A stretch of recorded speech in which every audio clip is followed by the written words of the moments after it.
What's up? How you doing? Beautiful night tonight. Very still. Not even a slight hint of a breeze. Nothing. Good temperature. Not cool, not hot. Just right. So made the food hours ago. We ate. I am stuffed. I thought it was gonna be a lot of food, but not really. Plus, some of that I portion it out so that my kids have lunch tomorrow. I put them what I cooked the night before for dinner. That way you don't have to worry about it in the morning time. Cold glass of water. I love water when I'm really thirsty and the water tastes good, has the minerals in it, the ice. You can't beat that. Love it. That's filtered water. So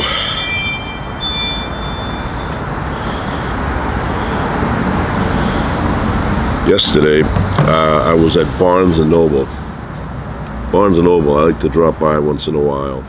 I take a gander, walk around, check out the magazines. I'm a big fan of magazines, current information, see what the books are, anything new. I'm not into fiction, I'm into more like realistic stuff.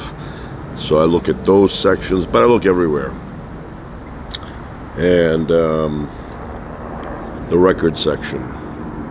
I have to go to the record section. And nowadays, I buy more records and CDs because I like the big, like the old days, big, poster size with an album inside, the lyrics, the artwork. That's what I want to see. LAPD. Anyway, so I'm walking around. I get to the record section, and I look, something caught my eye. So, like I mentioned before, in the old days, I was a huge Billy Joel fan. Huge. Now, I'm average and maybe a little below average. Now I see all the other people that are much more into him than I am. But in those days when I was into him, I didn't think it was anybody. I didn't think there was anybody who was even close to the way I was to his music. And I don't think there was. I don't think so. I was probably for about 12 years or so, I was probably the #1 fan in the world. If Billboard magazine had rankings, top 40 fans, top 200 fans of Billy Joel, I would constantly in those years, I would be #1. #1. Now I'm like number 5,567. And maybe even higher than that. So, anyway.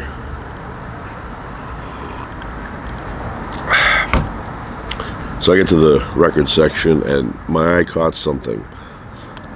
When I saw Billy Joel last in concert, he'd mentioned that Columbia Records released his catalog on vinyl. And he said colorful vinyl. But, I wasn't interested in buying any of that because I've had many times the vinyls that he's had. I mean, I've had probably each album that he's put out, I probably had the vinyl for those 4 or 5 times. It would break, it would scratch, I'd get another one. And then the CDs I've had many times over as well. And so when he released when they released Columbia, not him, when Columbia released the vinyl selection of Billy Joel's catalog, I looked at it and I said, that's way too much money, especially for something that I have scattered around. But yesterday, as I was walking, I noticed this.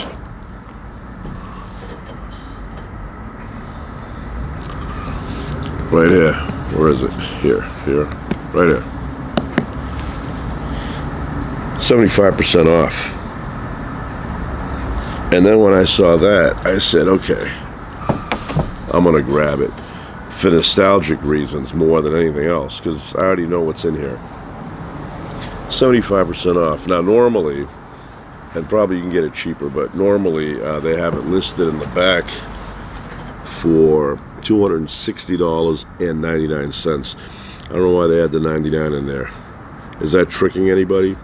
Does anybody think they're getting a deal? Like if it said 261 even, would that be too much for some people?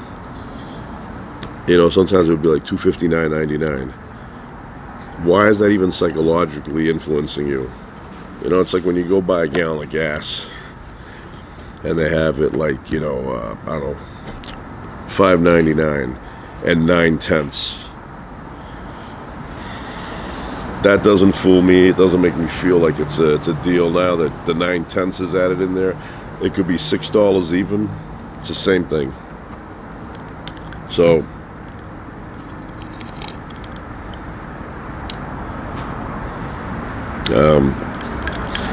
anyway, I decided to get it since it was 75% off, and I may not run into that kind of deal again. You never know. So I bought it, and this thing here contains 6 of his albums and a bonus one. So there's 7 albums in here. 5 of them are studio albums. One of them is a live album, which is, by the way, my favorite live album. Just big time into it. So Cold Spring Harbor, when I first got that, I go, wow, this guy's vocals are really high in those days. But the one I got back then was an original, and it was mastered at the wrong speed, so it was slightly high. Not that his voice wasn't high back then anyway, but this one made it even higher. And then the Piano Man album played the crap out of that. To me, it sounded like a country album. Played Worst Comes to Worst. Love that song. Piano Man, obviously. Captain Jack is on there. The Ballad of Billy the Kid, which is not really historically correct. I don't need the word really in there, but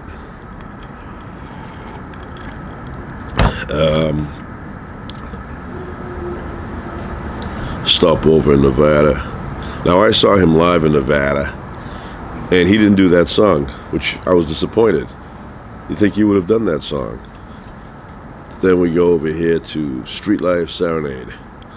I'm a fan of that album. It wasn't his best album for some people, but for me, especially when I was a huge fan, I loved this album. And what I did is, when I started buying Billy Joel albums, I bought one at a time, listened to it for 2 months, and then I would pretend another one was just released, and I'd go and buy another one and listen to that for 2 months.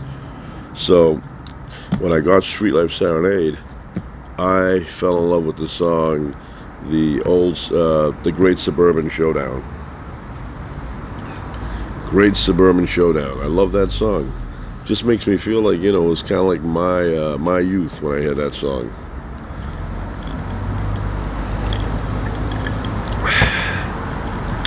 Now, the song Street Life Serenader is on there, and I like that tune, but I love that tune when it's on the live album, Songs in the Attic. If you play both of them side by side, you'll see what I mean. So Roberta is on that album. Roberta is a song that when I hear it, reminds me of Raking Leaves. And the reason is one fall I had the radio outside and I was playing this album, but I got stuck on playing the song Roberta over and over and over while I was raking leaves. So when I hear that song, it brings me back to the day I was raking leaves in the backyard. And this is like a fall album for me. I don't know, when I hear it, I feel like it's fall time.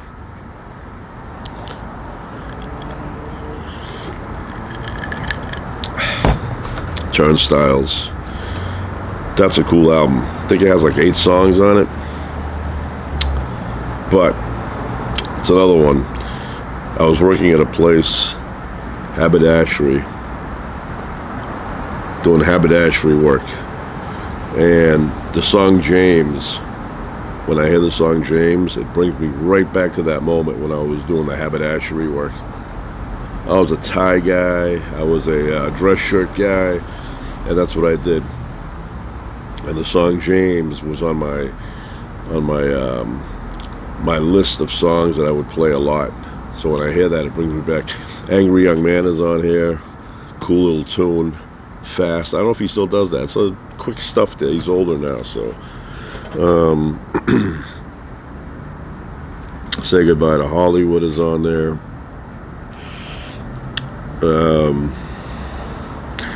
Is that All You Want to Do Is Dance is on there? I thought that was a cool song. When I would mention it to people that knew a little bit about Billy Joel, they would roll their eyes. I like it. And then the big breakthrough album comes around, The Stranger. Now these were albums with moderate success. Some of them not really success, like Cold Spring Harbor. Of course, She's Got Away is on there, and Everybody Loves You Now is on there, but didn't do well. But then you jump over to The Stranger, and this thing had a ton of hits, and it sold so many albums. I think at one point it was the #1 selling album in Columbia Records history at one time. But Moving Out, my father loved that song. It was the only song when it came on the radio, my father would reach over and turn the knob all the way. I almost told him one time, "What are you doing? That's loud." But he loved that song. He loved that ack ack ack thing. He goes, I've never heard a song with the ack ack ack in there. Let's see.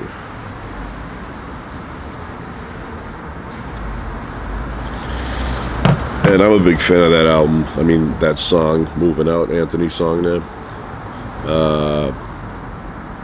Scenes from an Italian Restaurant is on there. Not She's Got Away. Just the Way You Are, Always a Woman. What other song? Oh, Vienna. I love Vienna. That song, Vienna, one of my favorite Billy Joel songs. I love that tune. Such a good tune.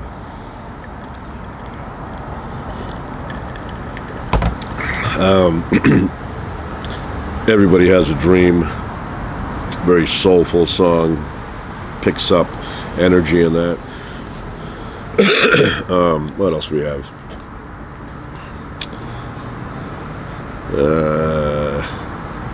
Of course, the actual song, The Stranger. I'll tell you something about that song.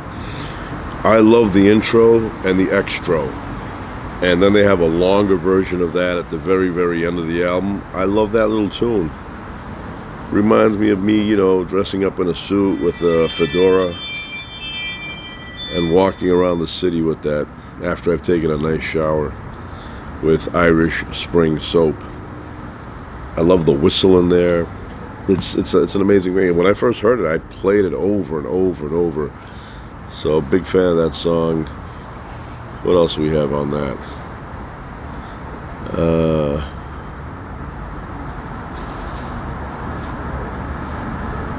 Everybody Has a Dream. I said, what's the other one? The Get It Right the First Time. That's what I'm trying to think of. Get It Right the First Time. That's the main thing, he says.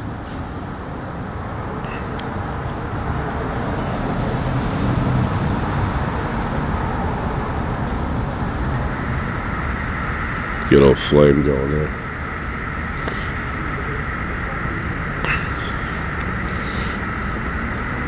So what's the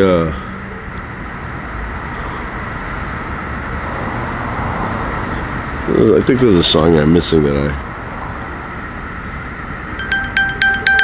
somebody's.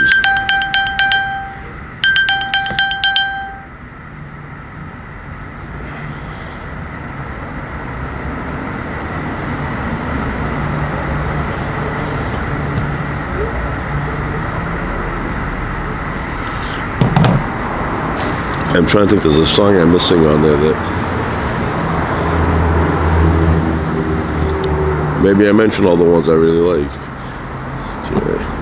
Moving Out, Just the Way You Are, I can't believe that Just the Way You Are was going to be cut. Billy Joel was listening to that and goes, I don't know if that's good enough to be on the album. That's one of his biggest hits, especially at the time. You know, it took Linda Ronstadt and, what's her name, Phoebe Snow there. I guess they were in another studio recording, and they went in to listen to what he was coming up with, which I don't even know why they would, because he wasn't big back then. So it was like, who's this guy next door? Oh, Billy Joel. They would have been like, I've never heard of him.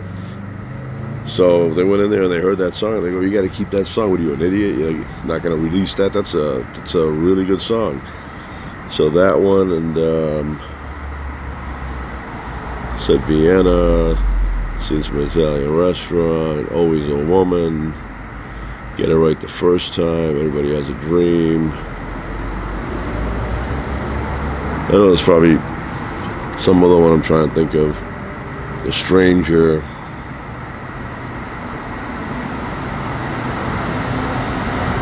So anyway, when I finally got to that one, because I was doing them in order, except for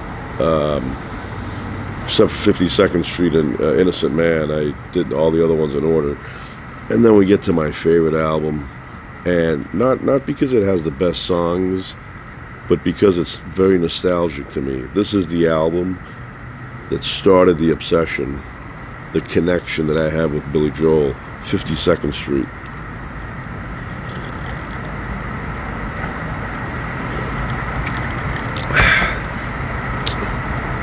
So I've said it before, but this is the one. When I was little, in my class, we had a teacher who wanted us to get, as part of our grade, he wanted us to do a kind of like a radio show in the morning. So for 15 minutes, we were put into groups of 3, and every morning a new group would go up at this table, and certain kids brought in albums, and they would they had them stacked up at the back table. So they had a turntable there, and you would pick songs off these albums and play it on your little radio show. And one of the albums was Billy Joel, 52nd Street. And I remember looking at that album and thinking, wouldn't the name be better if it was Billy Joe, like Billy Joe McKay from BJ and the Bear? What's the L for? But anyway, this album did it for me, and I got hooked. But it took years. I always, because they would play a lot of My Life, that song, but it was always in the back of my mind. That song is like, who did that? And finally, when I went to buy the album, and that wasn't even the first album. I bought An Innocent Man first, because that's the one that was out at the time when I was searching for 52nd Street. So I started off with Innocent Man, and then I went to I started off Innocent Man, then I went to 52nd Street. But 52nd Street is the one that started for me. Zanzibar is on there, Big Shot, My Life, Honesty. Of course, I love Half a Mile Away. Little Gio is a friend of mine. We get some money and we buy a cheap of wine, sit on the corner and have a holiday. Yeah, when I got that, I was kind of not drinking the wine or anything, but I was kind of, roaming around with my friends, and it was kind of like I was a character in that song. Angelina Save a Place for me. Even mentions transistor radio in that song, but I love that song. What else is on there? Got the song 52nd Street, very short.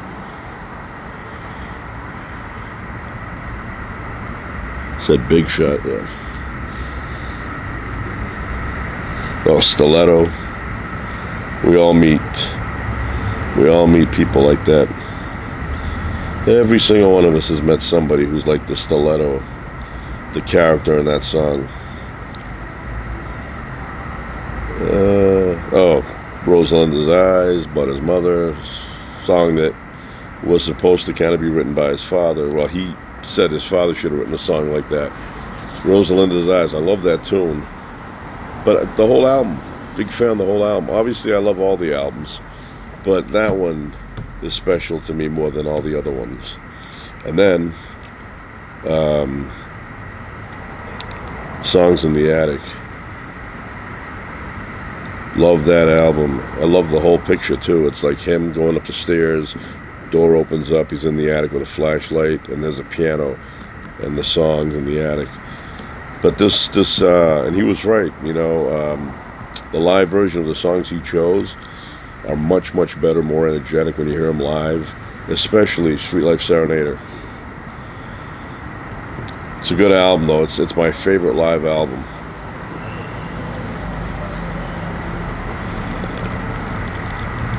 And then this last one I haven't heard because it's a bonus. It says bonus LP live from the Great American Music Hall, 1975.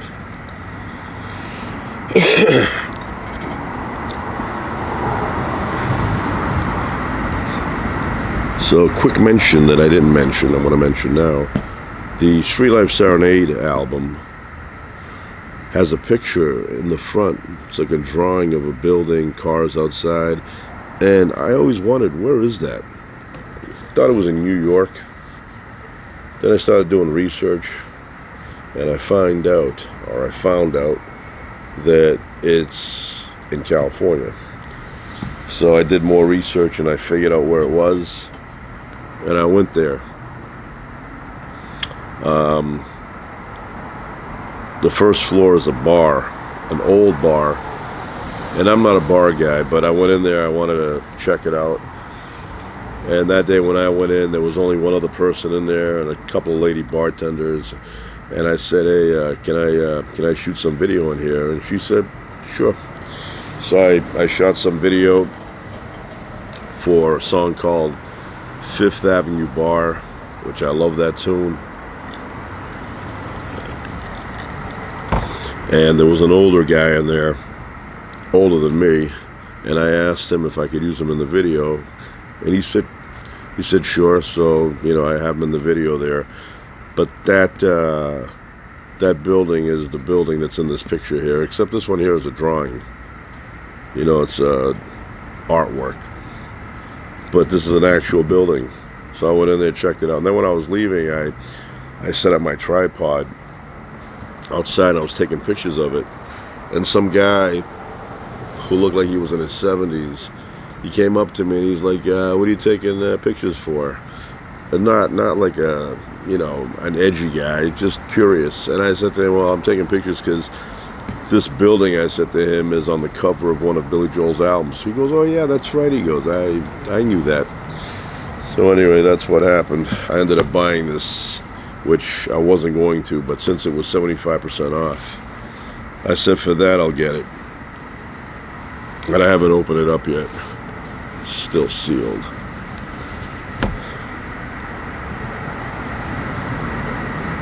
What else can I say about this?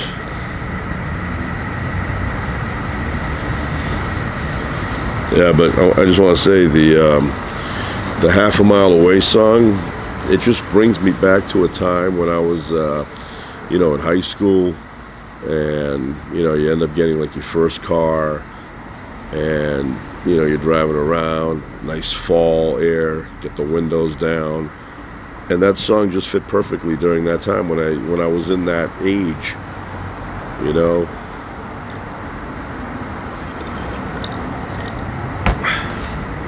Yeah, but I love 52nd Street. But as I said, I was a fan like no other. At least, I didn't run into anybody. There's a lot of people that liked his music, and a lot of people that were fans, but not exactly the way I was a fan. And then I grew out of it. He released an album that I didn't connect to, and then he stopped releasing albums. The one I didn't connect to that much was the River of Dreams album. I was waiting for it, and then I went and got it, and I gave it a few listens. I gave it many listens, and it just didn't grab me. Didn't sound like a Billy Joel album, something about it. There were a few good songs. Great Wall of China, Blonde Over Blue. My favorite on the album is Shades of Grey. That one sounds like a Billy Joel song to me. What's another good tune there? I don't know. B-side, I didn't really like. I thought it was just filler. You know, the what's that song that was released? See what's going on here.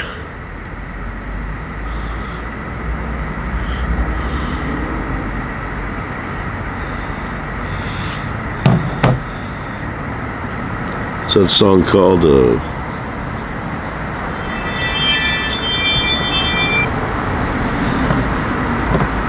oh yeah, All About Soul.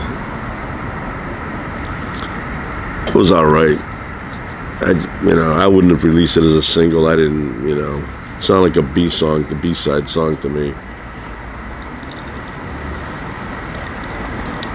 But that song kind of, it was kind of like a recovery pill from Billy Joel. When I heard it, and I played it a lot. I kind of liked it, but not like the other ones. Like, say, the other ones for me, in my opinion, were like an 11 out of 10 on the scale of 1 through 10. The River of Dreams was like a 6. And even the song River of Dreams, I don't know, I thought it was kind of like in the style of, and I know it's not, but it was almost like in the style of For the Longest Time. Just the way it sounded to me.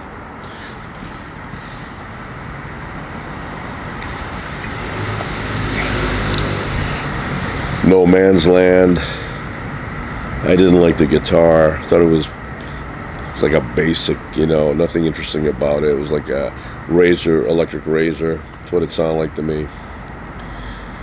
That's another, but like I said, Blonde Over Blue, good tune, and Great Wall of China. The rest of them, and Shades of Grey. Shades of Grey, for me, was my favorite. And that one sounded like a Billy Joel song. When I heard that, I go, that's a Billy Joel. Minor Variation is okay. But, yeah, like I said, that was my antidote to Billy Joel. And once I heard that, and then, some time went by, and I grew out of him.